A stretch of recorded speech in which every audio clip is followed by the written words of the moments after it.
you're good to go. Okay, welcome. We are in the Current Veterans Oral History Project. Today is October 4th, 2012, and we are in the American Sound Recording Studio. Could you go ahead and start by introducing yourself? Do what? Introduce yourself. Your name? My name, is Curtis O. Pearsey. And I live at Rosewood Community Center, Senior Center. I've been there about 6 weeks and loving it. It seems to be a lovely place. Could you tell us your birth date? I was born in November the 5th, 1924, in Haskell, Texas. That's about the center of Texas, above Abilene. And I lived there. I moved up to the Panhandle of Texas when I was about 12 years old, and I lived there all through my junior high and high school years, and went in the Navy at Christmas time, about the middle of my senior year. Before I graduated, they assured me that my mother would get my diploma. 4 of us volunteered, 4 of us guys to go into the Navy and serve our country. It happened to be about exactly 1 year after Pearl Harbor, and we were excited to get into the Navy. Why did you join the Navy? I wanted to fight for my country. We had just been attacked by the Japanese, and the fever was pretty hot and heavy about going into the service. A lot of men were going in because they wanted to fight for their country. And I did that. I was tickled to death to go into service. And do you recall your first days in the service? Oh yeah. I went to boot camp for a very short time. I think a 5-week boot camp. And the USS New Orleans had just got the bow blown off in Tulagi by torpedoes, and they backed all the way into Australia and got the ship patched up enough that they could take it back home. They lost about 220 personnel when the bow was blown off, but we got back to Birmingham, and they had already got about 50% of the bow built already, waiting for the ship to come. But I was in boot camp, so they took my whole boot camp and put the whole division, 200 of us, aboard the USS New Orleans. No one got to go to school or any of those things that were promised because they wanted to fill the ship. Yeah, because that's what they lost. And so we all that went in with the boot camp, all of us went aboard at the same time, about 220 of us. So that's how we got aboard, and they rebuilt the ship, and then we went back to fight the war. We made the first landing on Wake Island, and from then on, we made every landing in the Pacific that the Marines and the Army made. The USS New Orleans was there. We bombarded most of the time, every day for sometime in 2 to 4 weeks knocking down all the trees so that the Marines wouldn't have any place for Japanese to hide. And so we just lowered the boom on the island. So island after island, we made all the landings in like places like Saipan, Tinian. We landed the troops on all the islands.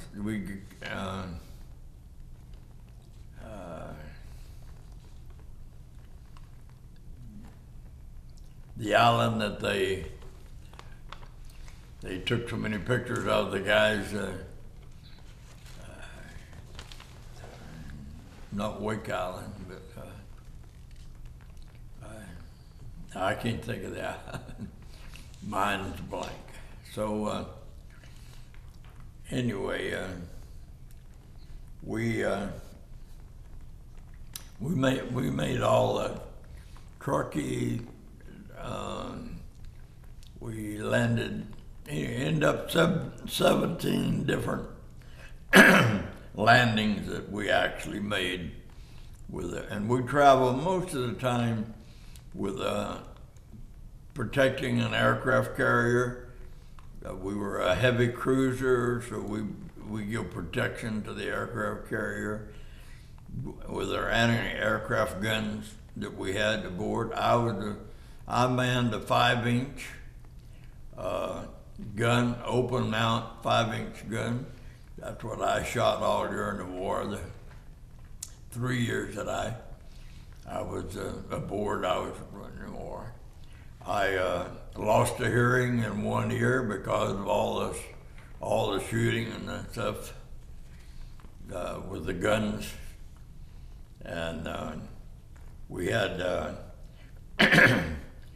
we had a lot of occasions where we had kamikazes that hit part of our ship, but we never actually got sunk or never did enough damage to go back to the States to get repaired. We always was able to repair locally with different islands. And so we stayed out all that time. We stayed, at one time we were 18 months without going ashore.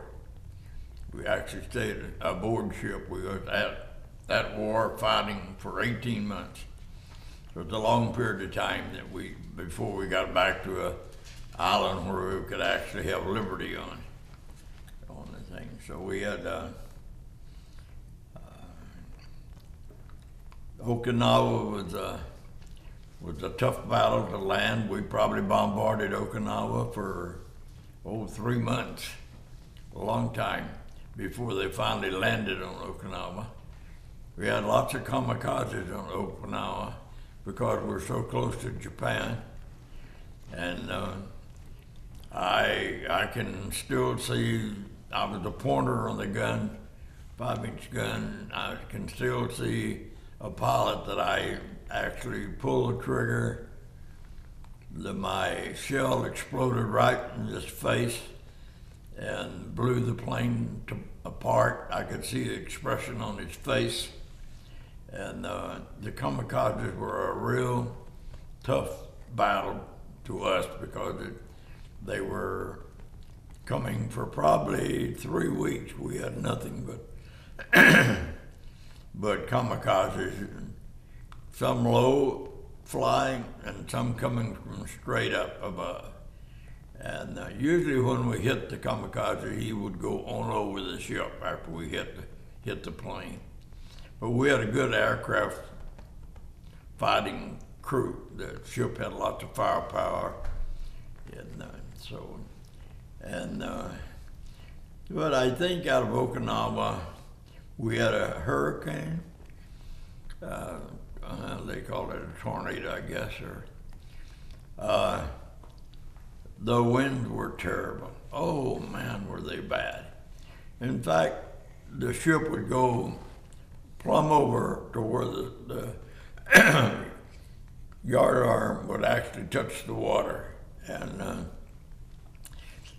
probably we were more scared of that, of the wind, the storm, than we were in any of the battles we had. And but it just, everything that was aboard above on the top side, everything left the ship. In fact, I saw a destroyer alongside actually break half in two. The ship, a destroyer, actually broke in two, and the men were climbing up the steel, jumping off into the ocean. We tried to pick them up, but they finally told us that it'd be a lot better if we had the destroyers pick up all those men. We were too high above the water to handle them too well, so the destroyers started picking up the men that they could. But the storm was terrible. That was bad. But anyway, that was really right after, just as they had signed the ending of the war in Japan, and USS New Orleans went from there over into the China Sea, and we actually took diplomats into China after the war, the month or two after the war, putting diplomats into the local cities along the coast of China.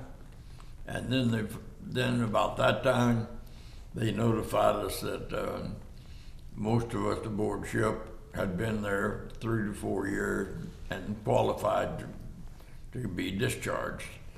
And we all came home on a big old tanker, slow tanker. Yeah, that's about my run, 4 years in the Navy.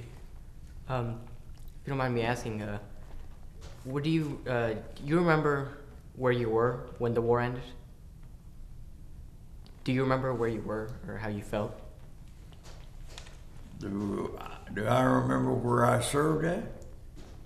Yeah, like your exact place where you were at, what you were doing, and you got the news that the war was over. The places that we bombed and landed troops was all through the Pacific. And we made every island landing all through the Pacific, each island. That we never came back home. At one time we went back to Pearl Harbor for refueling and storage, but we come right back out into the war area. But we just stayed there for 3 years, fighting the war. We didn't go anywhere but in the Pacific to fight, just fighting the wars all the time. When the war ended, what were you doing? Like when the war ended, do you remember what you yourself were doing? I didn't. When the war ended. When it ended? Yes. Do you remember what you did or what you were doing when you got the news? Yes, the ship we had just finished up Okinawa when they signed the peace treaty on Missouri there in Japan, and we were real thrilled that the war was over. They notified about dropping the bomb, and then dropping the second bomb. They told us about that. And then they told us about the fact that that was just a few weeks, about a week until they signed the peace treaty. And we were in the sea just off Okinawa, between there and in China and the Yellow Seas. How did you stay in touch with your family? Big, go How did you stay in touch with your family? Your family? How did you stay in touch with them? How did I what now? How did you contact your family?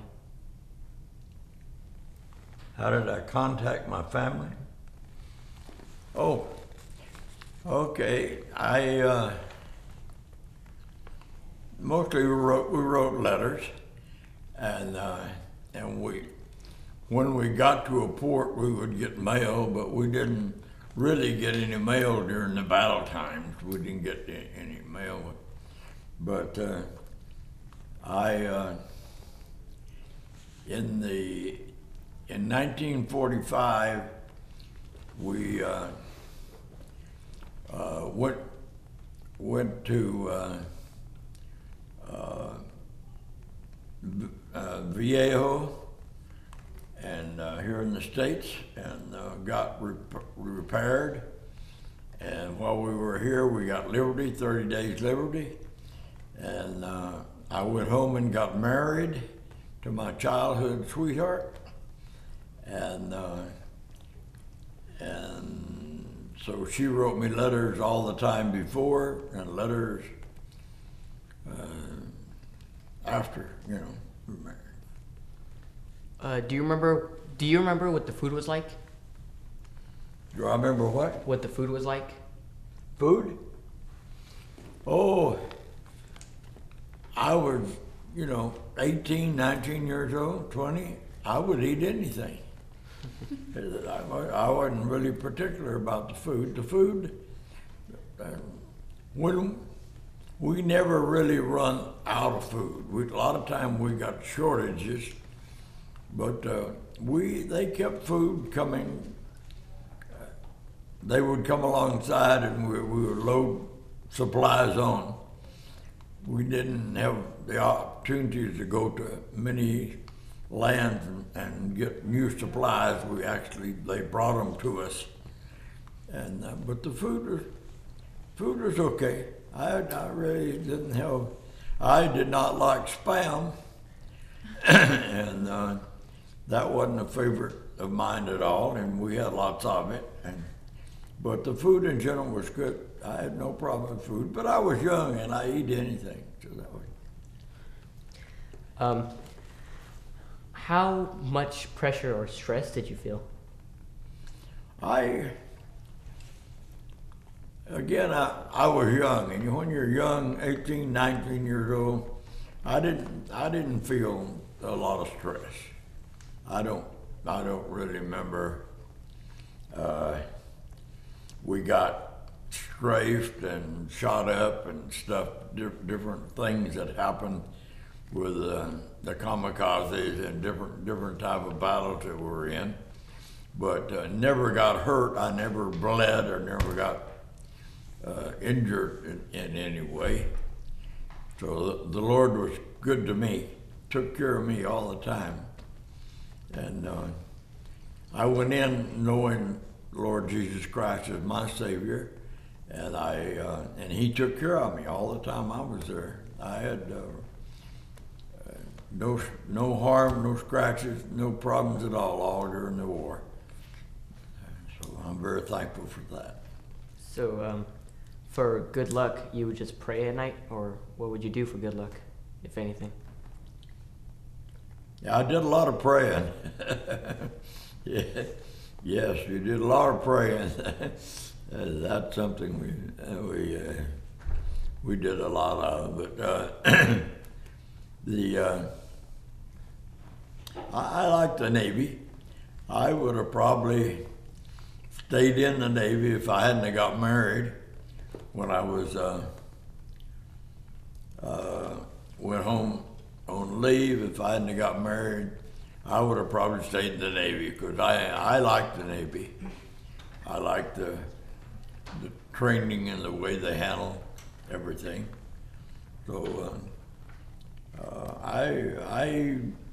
I counted a real privilege to be in the Navy. I probably would not have gone to college out of high school, I don't think I was decent college material. But after 4 years in the Navy, I was tickled to death to go and get an engineering degree after I got out. I had a family and 2 or 3 boys at that time, but I went back to school, and I think the Navy prepared me for that, for later life. Made me mature, made me a better man. I was very pleased with the Navy experience. Okay, while you guys were on the ship, out in sea, what did you guys do to entertain yourselves? What did you do what? What did you guys do for entertainment? Entertainment? Oh, they did have, when it was possible. The seas sometimes were so rough they have the movies, and they would have movies for us to see on the mid-deck, but when the water's rough, the water goes over the deck, so we couldn't be there. But most of the time they would show movies. And that's about the only. One time that we were out 18 months without going on land, they got worried about morale of the ship. So at one island, they slowed down or stopped, and they actually, enlisted men could not drink beer or liquor or anything aboard ship. And so they lowered what boats we had. We only had 4, but they lowered the boats and put cases of beer in the boats, and they just motored around the ship and drank the beer, and then got out. The next bunch got in the boat and went around. They did that for entertainment, to try to make it a little bit livable, but it was a real bad excuse. So we didn't have much entertainment. They wasn't not aboard ship. Do you recall any particularly humorous or unusual events? Any what now? Any humorous or unusual events? Events? Yes. Oh, no, there's a lot of things that happen, but I don't know. We had,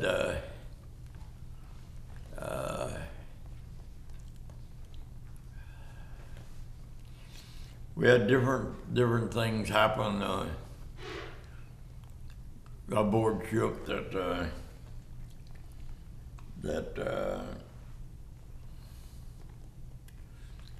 see, our ship, when it was torpedoed before I came aboard, and so it was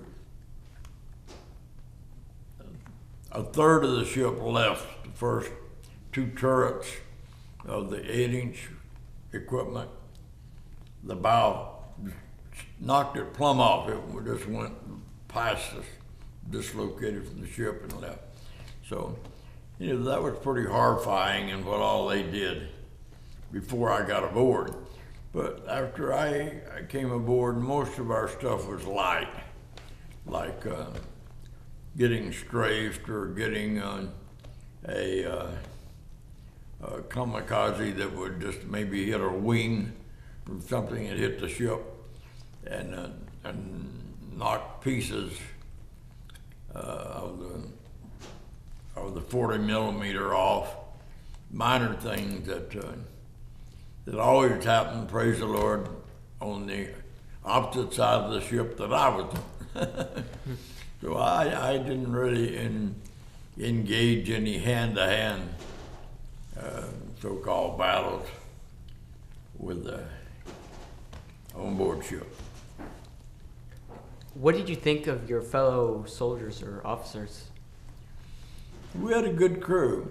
You got to realize the crew that came on with us stayed all 3 years. So we had the same people all for 3 years that we lived with.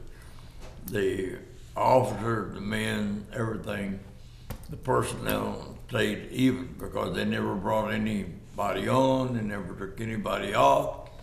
We just fought the war, period. And we're out to where they don't send people out 2 years or nothing like that. That's too dangerous individuals. So we stayed with the same crew. So I got to know the same people every day for 3 years that we dealt with. And we had a good crew. And the group that I came aboard with were basically Texans, some Louisiana guys from Louisiana, New Orleans, and a few guys from Oklahoma. So the most of them were about the same region, and that's a group that we lived with all the time. So we had no colored people on the ship at all, except the officers' crew, the officers' mess crew that cooked for the officers, maybe eight guys, and they were Filipinos though. And when the Filipinos went to war, Japan tried to land in the Philippines, and so the group that were the cooks of our ship were mostly Filipinos, and they wanted to go fight the war. So one of the things that happened that the captain okayed the fight. And so there's about 10 of them, and we went up close enough and got a boat, and they went over. They knew they were coming and everything, and they went to fight for the Philippines. And about a year and a half later, after they had fought the Philippines, defeated the Japanese, then we came back and got those guys. 2 of them were killed, but we got the rest of them to come back aboard. And that was a great deal. They had that was a group of Filipino guys. Otherwise, they're pretty much all white Caucasian that were in the Navy and on board ship. We didn't have any blacks. Okay. Did you keep a personal diary or anything? A diary? No, I wrote my wife every day, and she kept the letters. But no diary, no diary. I kept track of where we were, like a map. I'd keep a map to what direction, where we're going, what islands we had and everything. And for the 3 years that we're there. And but that's about all. I didn't keep a diary day by day, no. What did you do in the days and the weeks after the war ended? Okay, we were in the Yellow Seas when the war ended, and when we were given the opportunity to get discharged. So I had enough points to get out right away, and so of course, we celebrated when the war was over. That was a big celebration aboard ship. But I don't remember any details about that, other than the fact that it was a great day for America, that's for sure.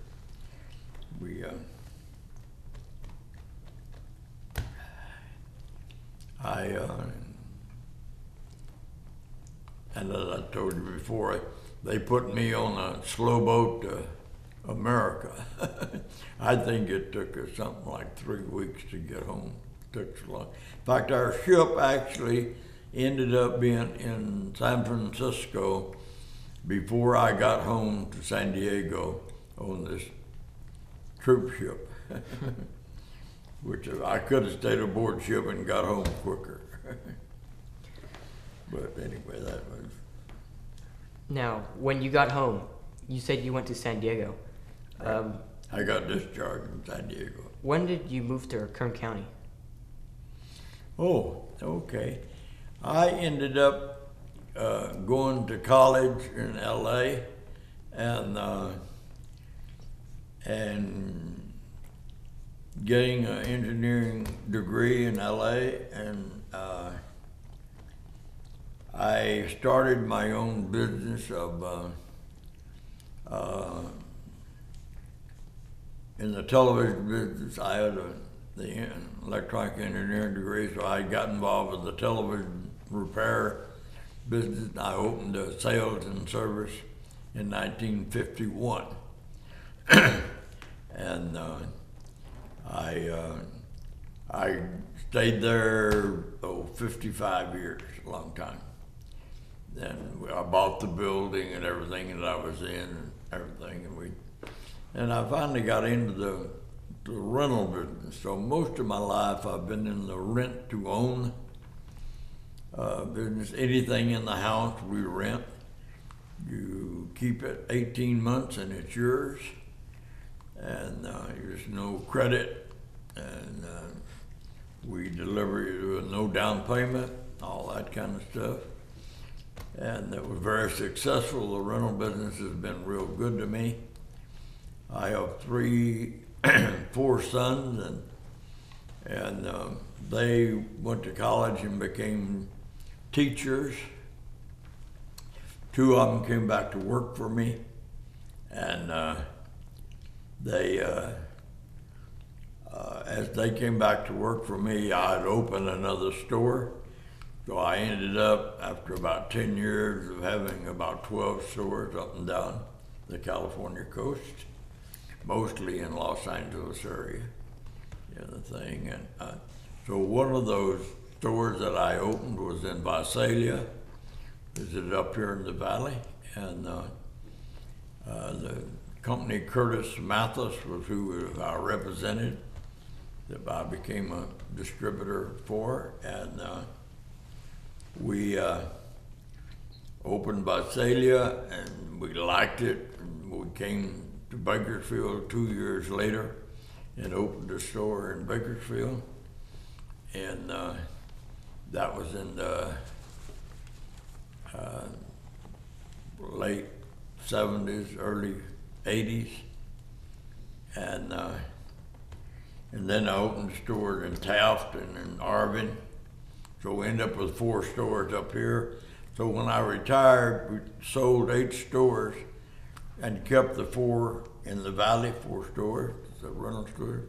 And I retired, and my sons run the 4 stores. So when my grandkids started to high school, they quit coming to see Grandma and Grandpa. And that disappointed us a great deal, and we decided, well, they don't come to us, we'll go to them. And so we sold the big house and everything in Huntington Beach, which I'd lived for about 20 years in Huntington Beach, and we moved up here in '99. And the wife and I, we moved to the Greens. When the Greens first opened, that's near Seven Oaks, on the west side of Seven Oaks. And we had a lovely home there, and I lived there for 12 years. My wife passed away about 7 years ago, and I've been living by myself in Seven Oaks all that time. And I just last month moved to Rosewood, and that's where I live today, by myself.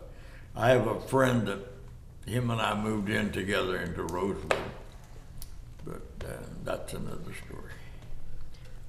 Did you join any veterans organizations? Have you joined any veterans organizations? Did I join any what? Veteran organizations? Yes. I have been a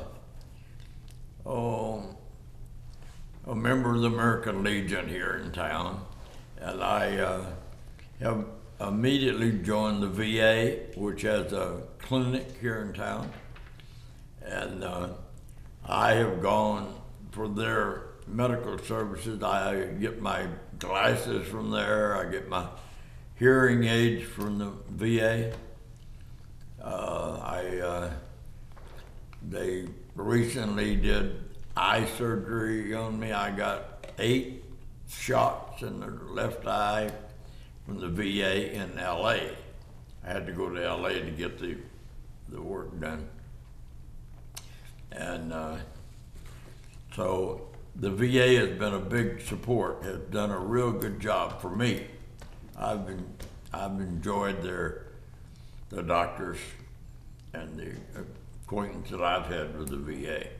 Been good. Have you been to any reunions? Have you been to any reunions? Have I been what? To any reunions? Oh, reunions? My ship, the USS New Orleans, had a reunion every year. And and I went to reunions, not all of them, but probably 80% of them. And they had reunions wherever the individual would volunteer to have it in his town. They would, if he became the chairman of the reunion, then it would have it in his town. And so we had it all over America for all those years, every year. And I enjoyed going back to those all the time. And just recently, 3 years ago, we looked around and there was only 20 of us out of the 900 guys that are aboard ship. There's only 20 of us that was alive and going to reunions. The rest of them, there were usually about 60 people or 70 people at reunions, but most of them were daughters. Daughters like to go with their dads to reunions. They get to know their dad all over again, and they be with him a week and all of his buddies. So the daughters enjoy that. So that it seemed through the years, the daughters were a big part of our reunions.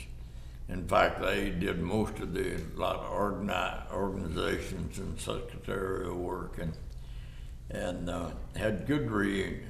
And so we had our last one, and we had the first one in Austin, Texas, and right after the war, and then we ended up having the last one in Austin, Texas, and had a great reunion, and get to see all the guys. But they're most, the guys that come to reunions, there's only about 20 of us. Right now, there's 2 of them just passed away, so there's only 18 of us left out of the whole ship. So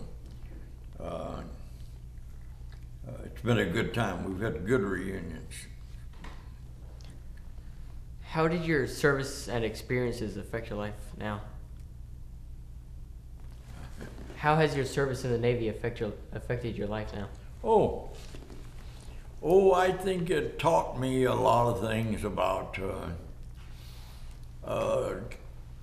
really teaching you maturity, how to grow up, how to take care of yourself in the Navy.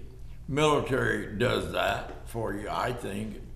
In fact, if I were voting, I think every young man ought to spend 2 years in the service before he goes to college.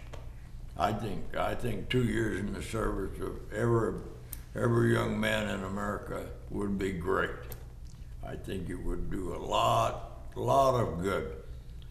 At least I feel like I grew up in the Navy. I became mature, became a much better organized person after I'd been there for 4 years. So I think a great deal of that. Okay. Is there anything you would like to add to the interview? Is there anything you would like to add? to the interview? No. No, that's all I can think of. You've heard most of my song and dance. All right, then. I thank you for being patient with me. Well, thank you for coming. There, absolutely. Yeah, I'm getting